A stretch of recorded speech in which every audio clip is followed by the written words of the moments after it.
Howdy, it's Villordsutch here, and today I am playing not in 3D, cannot, like Knight and stuff like that. For those that haven't played not in 3D, I hadn't ever.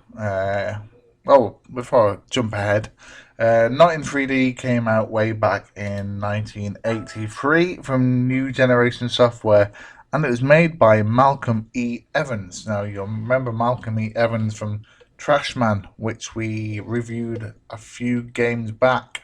Now, I like Trashman, but not in 3D is a million miles away from Trashman, as you can possibly see right now from watching this. This is zipping all over the place in the 3D style environment. Now, if you've never played Not in 3D, as I said, I hadn't. At first, you'll step into it and think, what the ruddy flip am I playing? Because this looks insanely crazy.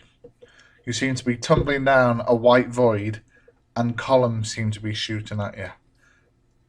This is like playing Tron, the light cycle game for Tron, but you're in a huge cube.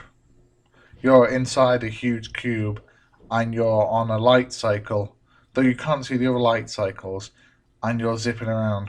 The aim of the game seems to be you've got to fill up the inside of this huge cube, get as many points as possible, and just fill the huge cube with a coloured space generated by you.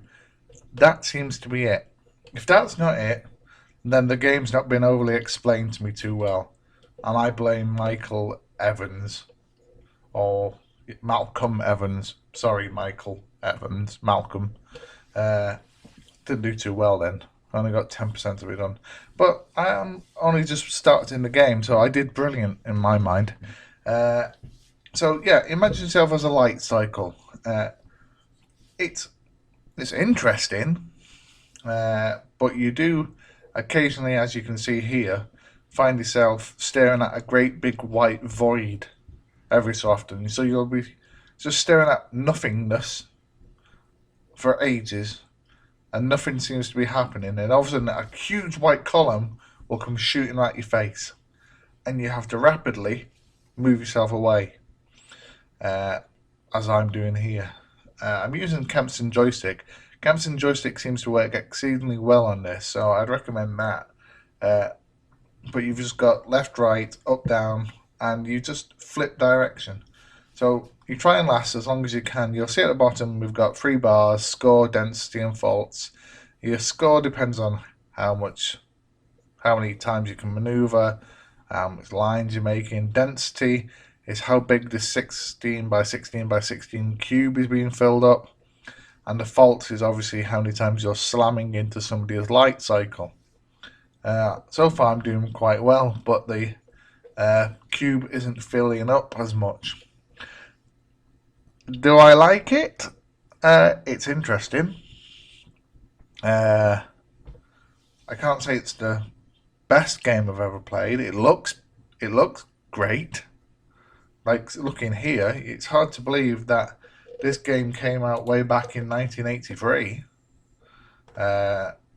Malcolm did certainly a grand job on it, considering this other game just before this or just after this was Trashman, and then you look at this and you think, it's light years away. However, you are a lot of the time staring at white, and that's dull. And then when stuff starts happening, you'll find yourself randomly flipping around, hoping to find a space for you to jump out of. It's frantic and relies, I'd say, a lot on luck. Well, I find it relies a lot on luck. You hope that there's going to be a space to your left, right, or just above or just below. It's still fun though, but it's not the most brilliant of games I've ever played. Like, I've just come in battered in a blue box there. I'd give it a go. Just say, I've played not in 3D. It's like a massive Tron game, but on a huge scale. But it's not the most thrilling game you'll ever play. It certainly shouldn't be at number 60 anyway. I'll say that for a fact. It should be a wee bit lower. Unless they're going for graphic and whateverness. But it certainly should be at number 60. Anyway, I'm going to go now. Because I'm going to die, I can feel it. But I'll see you all later. TTFN.